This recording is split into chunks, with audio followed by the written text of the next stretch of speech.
আবার আমার রাসূলের মন খারাপ, কলিজার টুকরি স্ত্রী আম্মা জান খাদিজা যখন জমিন থেকে বিদায় হয়ে গেলেন, আমার রাসূলের মনটা খারাপ হয়ে গেল। কারণ এই খাদিজা সাধারণ কোনো মহিলা নয়, আমার রাসূলের দুঃখে দিনের সঙ্গিনী খাদিজা।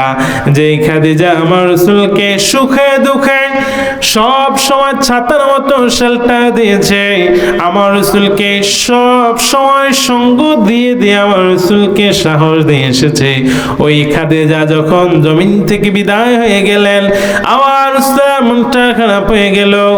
আম্মা জান আয়েশার কাছে যখন অনেক সময় আমার রাসূল বলতেন, আমার খাদিজা কবরের মধ্যে চলে গিয়েছে, মরে গিয়েছে, না জানি কেমন অবস্থার মধ্যে রয়েছে। ইন দ্য মিড টাইমে আম্মা জান আয়েশা বলতেন, ইয়া রাসূলুল্লাহ, কোন জাহিলি যুগে এক বৃদ্ধ নারীকে আপনি বিয়ে করেছিলেন গো নবী? ওই নারী কবে মরে গিয়েছে, কবরের মধ্যে চলে গিয়েছে। এরপরে আমরা কত কত গুণবতী রূপবতী স্ত্রী আপনার ঘরে আসলাম, এত স্ত্রী থাকার পরেও কেন ওই বৃদ্ধ খাদিজার কথা বলেন? আমার রাসূল 63 বছরের জীবদ্দশায় কোনোদিন স্ত্রীর গায়ের মধ্যে হাত তুলেন নাই, কিন্তু ওই দিন আম্মা জান আয়েশা যখন আম্মা জান খাদিজার ব্যাপারে এমন কথা বললেন, আম্মা জান আয়েশা থুতনিটা এইভাবে চেপে ধরলেন, বললেন, আয়েশা তুমি আমার খাদিজার সামনে এটা কেমন কথা বললা রে আয়েশা? ও আয়েশা, তোমরা আমার সুখের দিনের স্ত্রী, আর আমার খাদিজা হলো আমার দুঃখের দিনের স্ত্রী। পড়েন সুবহানাল্লাহ। ও আয়েশা, আমি নবী হওয়ার পর তোমরা স্ত্রী হিসেবে এসেছ, কিন্তু আমার যখন 25 বছর বয়স ছিল, আমার মা ছিল না, আমার বাবা ছিল না, জমিনের মধ্যে আমার যখন কেউ ছিল না, তখন মক্কার মধ্যে সবচেয়ে ধনী মহিলা ছিল খাদিজা। ওই খাদিজা মক্কার মধ্যে সবচেয়ে ধনাঢ্য মহিলা ছিল, কিন্তু আমি রাসূলকে ভালোবেসে আমার কদমের মধ্যে সমস্ত সম্পদগুলো ঢেলে দিয়ে বিশাল বড় রাজপ্রাসাদ ছেড়ে দিয়ে আমি রাসূলের সঙ্গে খেজুর পাতার ঘরের মধ্যে আশ্রয় নিয়েছে। পড়েন সুবহানাল্লাহ। ও আয়েশা, তুমি কেমন করে আমার খাদিজার সামনে এমন কথা বললা রে আয়েশা? আমার রাসূল মন খারাপ অবস্থায় বসে রইলেন। আম্মা জান খাদিজা যখন জমিন থেকে বিদায় হয়ে গেলেন, আমার রাসূল আম্মা জান আয়েশাকে কবরস্থ করার পর কবরের কিনারায় দাঁড়ায়া ছোট্ট শিশুর মতো যখন কান্না করতে শুরু করলেন, আবু বকর বলতে লাগলো, নবী চলেন বাড়ির মধ্যে চলে যাই, এখানে আর থাকি না, চলেন বাড়ির মধ্যে চলে যাই। আমার রাসূল বলতে লাগলেন, আবু বকর তোমার প্রয়োজনে তুমি বাড়ির মধ্যে চলে যাও, এই মাত্র যেই মহিলাটাকে দাফন করলাম রে আবু বকর, আমার দুঃখের দিনের সঙ্গিনী খাদিজা। পড়েন সুবহানাল্লাহ। তার মানে রাসূলের ঘরে ভালোবাসা কম ছিল নাকি বেশি ছিল? জোরে বলেন। রাসূল আমার ভালোবাসা, রাসূল আমার আলো আশা, রাসূল আমার প্রেম বিরহের মূল আলোচনা, রাসূল আমার কাজে কর্মের অনুপ্রেরণা। ঠিক কি না? আবু বকরকে বলতে লাগলেন, আবু বকর তোমার প্রয়োজন তুমি বাড়ির মধ্যে চলে যাও, এই মাত্র যেই মহিলাটাকে দাফন করলাম রে আবু বকর, আমার দুঃখের দিনের সঙ্গিনী, আমাকে ছাতার মতো সারাটি সময় শেল্টার দিয়ে গিয়েছে, এই মাত্র কবরের মধ্যে যেই তিনটা প্রশ্ন করা হবে রে আবু বকর, ওই 3টা প্রশ্নের উত্তর দিয়ে আমি রাসূল এখান থেকে যাব। পড়েন সুবহানাল্লাহ। আল্লাহ জিবরাইলকে পাঠালেন, বললেন, নবী আল্লাহ বলেছে আপনি আবু বকরের সঙ্গে সাহাবাদের সঙ্গে বাড়ির মধ্যে চলে যান গো নবী। আল্লাহ ওয়াদা করেছে আপনি একাই শুধু খাদিজাকে ভালোবাসেন না, আল্লাহ তাআলা নিজেও খাদিজাকে ভালোবাসেন। আবার এই জমিনের মধ্যে রব্বুল আলামিন কোন পুরুষদেরকে সালাম দেয় না, আর সে বসে রব্বুল আলামিন এই জমিনের মধ্যে কোন পুরুষকে সালাম দেয় নাই, কিন্তু একজন নারীকে সালাম দিয়েছিলেন, ওই নারীটার নাম হলো আম্মা জান খাদিজা। পড়েন সুবহানাল্লাহ। জিবরাইল বলতে লাগলেন, লাগলো নবী বাড়ির মধ্যে চলে যান, আবু বকরের সঙ্গে সাহাবাদের সঙ্গে বাড়ির মধ্যে চলে যান। আল্লাহ ওয়াদা করেছে কবরের মধ্যে, খাদিজা কবরের মধ্যে যে তিনটা প্রশ্ন করা হবে, ওই তিনটা প্রশ্নের উত্তর দিতে গিয়ে যদি আম্মাজান খাদিজা কোনো ভুল করে ফেলে, আম্মাজান খাদিজা যদি ওই তিনটা প্রশ্নের উত্তর না দিতে পারে, আল্লাহ ওয়াদা করেছে আরশে বসে আল্লাহ প্রশ্নগুলোর জবাব দিয়ে দিবেন। বলেন সুবহানাল্লাহ। আর জোরে বলেন না সুবহানাল্লাহ। ওই খাদিজা খান দুনিয়ার মধ্যে নাই, বিশ্বনবীর চাচা আবু তালেব জমিনের মধ্যে নাই। বিশ্বনবীর মন খারাপ, বিশ্বনবী হয়রান পেরেশান হয়ে গেলেন। আমার রাসূল পাহাড়ের চূড়ায় বসে বসে কাঁদে, কান্না করতে করতে নবী আমার হয়রান পেরেশান। আমার রাসূল যে পাহাড়ের চূড়ার মধ্যে বসে বসে কাঁদে, জমিনের কেউ না দেখলেও আমার আল্লাহ দেখে কি দেখে না। আল্লাহ জিব্রাইলকে পাঠালেন, বললেন জিব্রাইল আমার বন্ধুকে আমার হাবিবকে জমিন থেকে টান মেরে আরশ আজিম নিয়ে আসো। আমার বন্ধুর মন খারাপ, স্ত্রী হারার বেদনায় আমার রাসূলের মনটা বিষণ্ণ। ও জিব্রাইল আমার রাসূলকে জমিন থেকে টান মেরে আরশ আজিম নিয়ে আসো।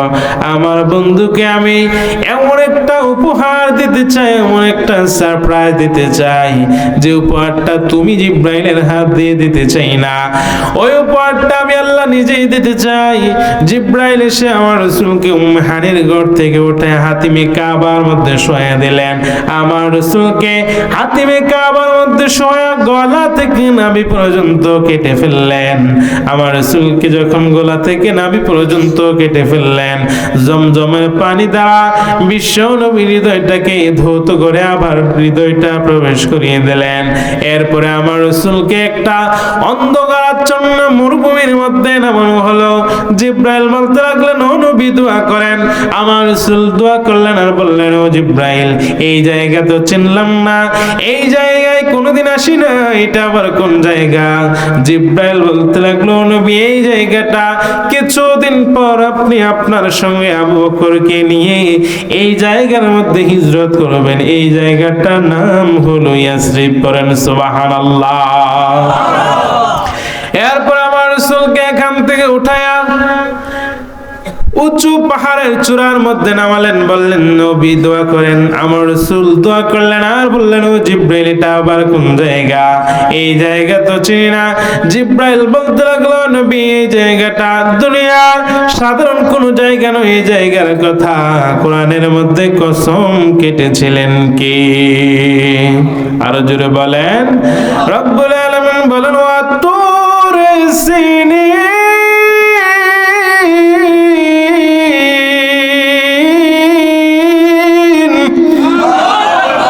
জিব্রাইল বলতে লাগলেন নবী এই জায়গা দুনিয়ার সাধারণ কোন জায়গা নয়, এই জায়গার কথা কোরআনের মধ্যে কসম কেটেছিলেন আল্লাহ। ও নবী এটা সাধারণ কোন জায়গা না, এই জায়গার কথা কোরআনের মধ্যে এসেছে। এটা হলো আপনার ভাই মুসার পাহাড়, তুর পাহাড়। পড়েন সুবহানাল্লাহ।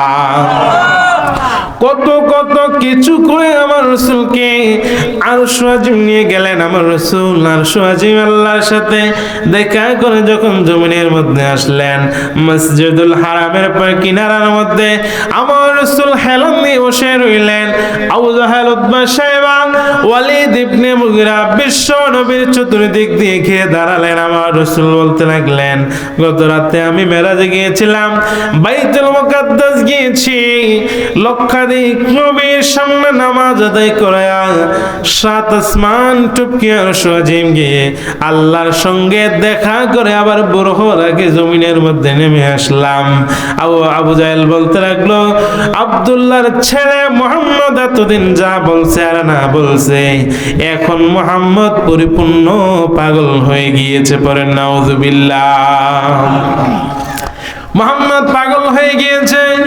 পাগল না হইলে এমন কথা কেমন করে বলেন যে বাইতুল মুকাদ্দাস দ্রুতগামী ঘোড়া দ্বারা যেতে 15 দিন সময় লাগে, আসতে 15 দিন সময় লাগে।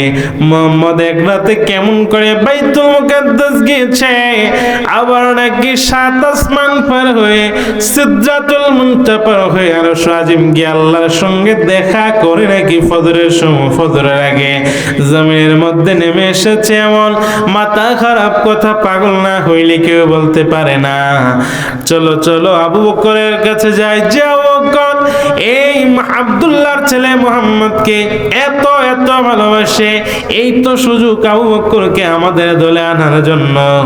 দৌড়াতে শুরু করলেন আবু বকরের বাড়ির দিকে। যেতে যেতে আবু বকরের ঘরের কিনারে গিয়ে বলতে লাগলো, আবু বকর বাড়ির মধ্যে আছো নাকি? আবু বকর বলতে লাগলো, কি হয়েছে বলো? বলতে লাগলো, শুনছো নাকি? এক কথা বললে কি হলো? আবু বকরকে বলতে লাগলো, আবু জাহেল বলল, আবু বকর তোমার নবী মুহাম্মদ নাকি গতকাল রাত মেরাজের মধ্যে গিয়েছে, বাইতুল মুকাদ্দাস গিয়েছে, লক্ষাধিক নবীর সামনে নামাজ আদায় করায়া আর আজিম গিয়ে আল্লাহর সঙ্গে দেখা করে ফজরের আগে নাকি জমিনের মধ্যে নেমে এসেছে। ও আবু বকর বলো, পাগল না হইলে এমন কথা কেউ বলতে পারে নাকি? আবু বকর বলতে লাগলো, আবু জাহেল আমার রাসূলকে নিজের পবিত্র জবান দ্বারা এমন কথা বলেছে নাকি? ইন দ্য মিন টাইমে আবু জাহেল বলতে লাগলো, অবশ্যই হ্যাঁ, তোর নবী মুহাম্মদ নিজের জবান দ্বারা এই কথা বলেছে। এই কথা শোনার পর আবু বকর বলতে লাগলো, ও আবু জাহেল শুনো শুনো শুনো, আমার রাসূল মুহাম্মদ সাল্লাল্লাহু আলাইহি সাল্লাম নিজের পবিত্র জবান দ্বারা যদি এই কথা বলে থাকে, আমার রাসূল অবশ্যই সত্য বলেছে। পড়েন সুবহানাল্লাহ। আমার রাসূলের কাছে গেলেন আবু বকর, আমার রাসূলের কিনারার মধ্যে বসলেন। আমার রাসূল বলতে লাগলেন, আবু বকর আল্লাহর সঙ্গে দেখা করে এসেছি, বাইতুল মুকাদ্দাস গিয়েছি, 7 আসমান পার হয়ে সিদরাতুল মুনতাহা পার হয়ে আরশ আজিম গিয়ে আল্লাহর সঙ্গে দেখা করে এসেছি। আবু বকর এই কথা শোনার সঙ্গে সঙ্গে বলতে লাগলেন, সাদাকতা ইয়া রাসূলুল্লাহ। পড়েন সুবহানাল্লাহ। আমার নবী বলতে লাগলেন, আবু বকর কোনো প্রশ্ন নাই, কোনো জিজ্ঞাসা নাই, কোনো কিছু জানতে চাইলে না, কেমন করে কোনো প্রশ্ন ছাড়া আমার মেরাজের ঘটনা বিশ্বাস করলা? আবু বকর বলতে লাগলো, নবী ছোট্টবেলা থেকে আপনি নবীকে আমি চিনি, জীবনে কোনোদিন একটা মিথ্যা বলেন নাই, আজকে বুঝি নবী হয়ে মিথ্যা বলবেন নাকি? ও নবী অবশ্যই আপনি যা যা বলেছেন অবশ্যই সত্য বলেছেন। আল্লাহ জিব্রাইলকে পাঠালেন, ও নবী আপনার সাহাবা আপনার সঙ্গী আবু বকরকে আপনি খালি হাতে ফেরত দিন না গো নবী। আপনার সাহাবা আপনার এই মেরাজের ঘটনা কোনো প্রশ্ন ছাড়া জিজ্ঞাসা ছাড়া এক কথায় বিশ্বাস করেছে গো নবী। এই কথাটা আমার আল্লাহর পছন্দ হয়ে গিয়েছে। ও নবী আপনার সাহাবা নাম আবু বকর, আজ থেকে আপনি আল্লাহর পক্ষ হতে আবু বকরের নামের শেষে সিদ্দিক উপাধি লাগায়া দেন। পড়েন সুবহানাল্লাহ। আর জোরে বলেন না সুবহানাল্লাহ। আবু বকর কেমন আশিক ছিলেন? জমিনের মধ্যে আমরা নিজেকে নিজেরা অনেক নিজেদেরকে আশিকে রাসূল বলে দাবি করি। বলেন তো আবু বকরের ভিতরে রাসূলের জন্য নবী প্রেম যতটুকু ছিল, গোটা পৃথিবীর মানুষের ভালোবাসা একত্রিত করলে এত প্রেম হবে নাকি? জোরে বলেন। আম্মা জান আয়েশা বিশ্বনবী এশার সালাত পড়ে ঘরের মধ্যে এসে দেখে আম্মা জান আয়েশা ঘরের মধ্যে নাই। আমার রাসূল ঘর থেকে বের হলেন, বের হয়ে দেখে আম্মা জান আয়েশা ঘরের কিনারার মধ্যে দাঁড়ায়া আকাশের দিকে তাকায়া তাকায়া কি যেন গণনা করতে লাগলো। আমার রাসূল বলতে লাগলেন, আয়েশা আকাশের দিকে তাকায়া কি গণনা করো? আম্মা জান আয়েশা বলতে লাগলেন, ইয়া রাসূলুল্লাহ আকাশের দিকে তাকায়া তাকায়া আকাশের তারকাগুলো গুনতেছে। আম্মা জান আয়েশার কথা শুনে আমার রাসূল মুস্কি হেসে বললেন, আয়েশা আকাশের তারকা গুনিয়া কি কেউ কোনোদিন শেষ করতে পারবে নাকি? ইন দ্য মিন টাইমে আমার রাসূলের কথা শুনে আম্মা জান আয়েশা বলতে লাগলেন, ইয়া রাসূলুল্লাহ আকাশের তারকা টাকা গুনিয়া কেউ কোনোদিন শেষ করতে পারবে না। তাহলে বলেন তো, আকাশে টাকার পরিমাণ নেক আল্লাহ তাআলা কার আমলনামায় দিয়েছে? বলেন সুবহানাল্লাহ। জোরে বলেন না সুবহানাল্লাহ। ইয়া রাসূলুল্লাহ, আকাশের তারকার পরিমাণ নেক কার আমলনামায় আছে? আমার রাসূল বলতে লাগলেন, আয়েশা, আকাশের তারকার পরিমাণ নেক আল্লাহ তাআলা উমরের আমলনামায় দিয়েছে। সুবহানাল্লাহ বলবেন। আপনারা সুবহানাল্লাহ বললেন। আম্মা জান আয়েশার তো মন খারাপ, মুখটা মলিন হয়ে গিয়েছে। ইয়া রাসূলুল্লাহ, আল্লাহ রাসূল সাল্লাল্লাহু আলাইহি ওয়াসাল্লাম স্ত্রী তো সবচেয়ে ছোট, থুতনির মধ্যে হাত দিয়ে মুখটা উঠায় বললেন, আয়েশা, বুঝতে পেরেছি কেন মনটা খারাপ, কেন আপনার বাবা আবু বকরের নাম বললাম না। সুবহানাল্লাহ পড়বেন না? বিষ্ণু বললেন, আয়েশা শোনো শোনো, রব্বুল আলামিন আকাশের তারকার পরিমাণ নেক যদিও উমরের আমলনামায় দিয়েছে, কিন্তু উমর সহ সারা পৃথিবীর মধ্যে যতগুলো মানুষ রয়েছে ওই মানুষের আমল যদি এক পাল্লায় দিয়ে দেওয়া হয়, আর আমার সাহাবা আবু বকরের নেক যদি আরেক পাল্লায় দিয়ে দেওয়া হয়, আমার আবু বকরের এক রাত্রের 1 ঘন্টা নেকের সঙ্গে কেউ কুলাবে না। পড়েন সুবহানাল্লাহ। আম্মা জান আয়েশা বললেন, ইয়া রাসূলুল্লাহ, কোন রাতের ইবাদত এটা? আবার কেমন রাত, কোন রাত? আম্মা জান আয়েশার কথা শুনে বিশ্বনবী চোখের পানি ছেড়ে দিয়ে বলতে লাগলেন, আয়েশা, আমি যখন মক্কার মধ্যে ছিলাম আমার আবু বকরকে বলেছিলাম, আবু বকর, মক্কা ছেড়ে মদিনার মধ্যে হিজরত করব রাতের বেলা, ওই রাতের বেলা হিজরতের সফর সঙ্গে আপনি আবু বকর হবেন। আমি এই কথা বলার পর 6টি মাস কেটে যায়, হিজরত করি না। 6 মাস পর আল্লাহর পক্ষ থেকে যখন হিজরত করার জন্য আদেশ নাযিল হলো, আমি যখন মক্কা ছেড়ে মদিনার মধ্যে হিজরত করার জন্য রওনা করলাম, গভীর রাত সবাই যখন ঘুমিয়ে রয়েছে, আবু বকরের ঘরের কিনারার মধ্যে দাঁড়ায়া ছোট্ট করে দরজার মধ্যে নক করে আবু বকরকে ডাক দিলাম, ইয়া আবু বকর। আমার আবু বকর সঙ্গে সঙ্গে দরজা খুলে দিয়ে বলতে লাগলো, লাব্বাইক ইয়া রাসূলুল্লাহ। পড়েন সুবহানাল্লাহ।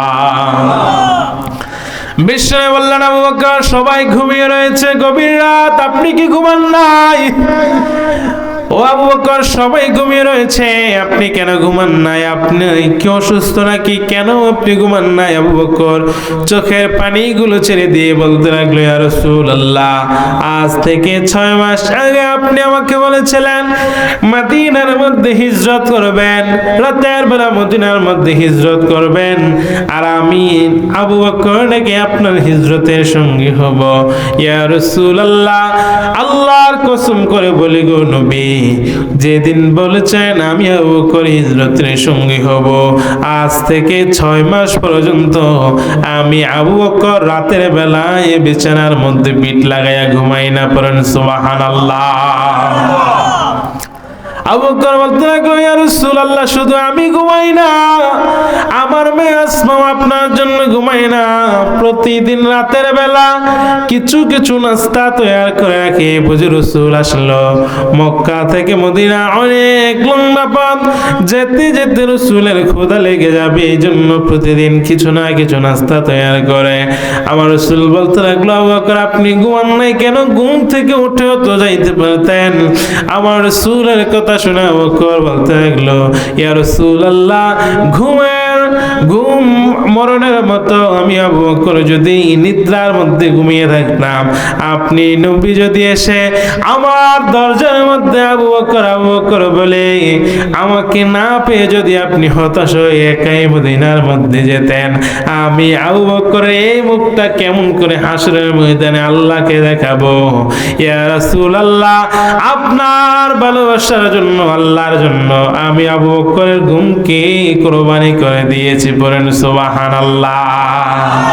ওই আবু বকর রাসূলের জন্য যত ত্যাগ করেছিলেন, আবু বকর যখন মক্কা ছেড়ে মদিনার দিকে যাচ্ছেন আমার রাসূলকে নিয়ে, আমার রাসূল বারবার মক্কার দিকে ফিরে তাকায় বলে, মক্কা তো আসাদ্দু বিলাদি ইলাই, মক্কা হলো আমার জন্মভূমি, আমাকে যদি মক্কা থেকে বিদায় করে না হতো আমি কোনোদিন মক্কা ছেড়ে যেতাম না। বলেন সুবহানাল্লাহ। গুহার মধ্যে আশ্রয় নিলেন, গুহার মধ্যে গর্ত ছিল, ঘটনা তো আপনারা সবাই মোটামুটি জানেন। 99টা 100টা গর্তের মধ্যে 99টা গর্তের মুখ মারার পর আর যখন কোনো কাপড় নাই, আবু বকরের পায়ের বৃদ্ধা আঙ্গুলটা গর্তের মধ্যে দিয়ে বসে রইলেন। ওই যে 1400-1600 বছর আগে সাপ যে শুনেছিল আমার রাসূল এই গর্তের মধ্যে আশ্রয় নিবে, ওই সাপ যখন ওই গর্তের মধ্যে রইলেন, রাসূলকে দেখার জন্য বেমালুম পাগল হয়ে গেলেন। রাসূলকে দেখার জন্য 99টা গর্ত ঘুরে ঘুরে এসে 100তম গর্তের মধ্যে আবু বকরের পায়ের মধ্যে দংশন করে। আবু বকরকে দংশন করার পর আবু বকর যখন আর ব্যথা সহ্য করতে পারে না, কিন্তু আমার রাসূল আবু বকর উরুর মধ্যে মাথা রেখে বিশ্রাম নিচ্ছেন। আবু বকর কণ্ঠ ছেড়ে কান্না করে না, চোখের পানিগুলো নাকের ডাগাবে আমার রাসূলের উপরে পড়লো। আমার রাসূলের নিদ্রা ভেঙে গেল। আমার রাসূল বলতে লাগলেন, আবু বকর কি হয়েছে, কান্না করো কেন? আমার আবু বকর বলতে লাগলেন, ইয়া রাসূলুল্লাহ, 20 ধর সাপ আমাকে দংশন করেছে। আমার রাসূলকে 20 ধর যে আবু বকরকে 20 ধর সাপ ধ্বংস করেছে, ওই আবু বকরের পায়ের মধ্যে আমার রাসূলের পবিত্র থুতু মুবারক যখন লাগিয়ে দিলেন, আবু বকরের ব্যথা ভালো করে দিয়েছেন কি?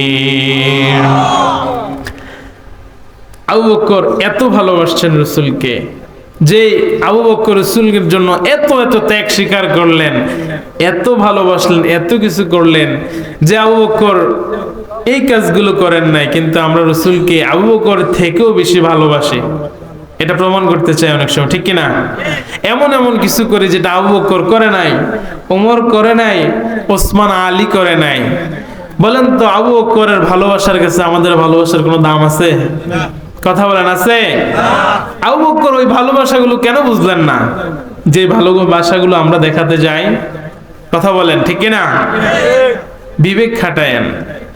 এই জমিনের মধ্যে আমার মতো আপনার মতো কোটি কোটি আশিককে যদি এক পাল্লায় দেওয়া হয়, আবু বকরের 1 সেকেন্ডের ভালোবাসার সমান হবে না। হবে কি?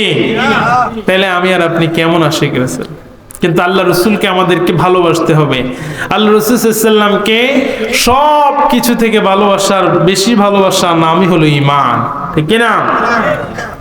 তার মানে যেই নবী উহুদের ময়দানে রক্ত দিয়েছিলেন, যেই নবী তায়েফের ময়দানে রক্ত দিয়েছিলেন, আমার রাসূল এই জমিনের মধ্যে শ্রেষ্ঠতম রাসূল।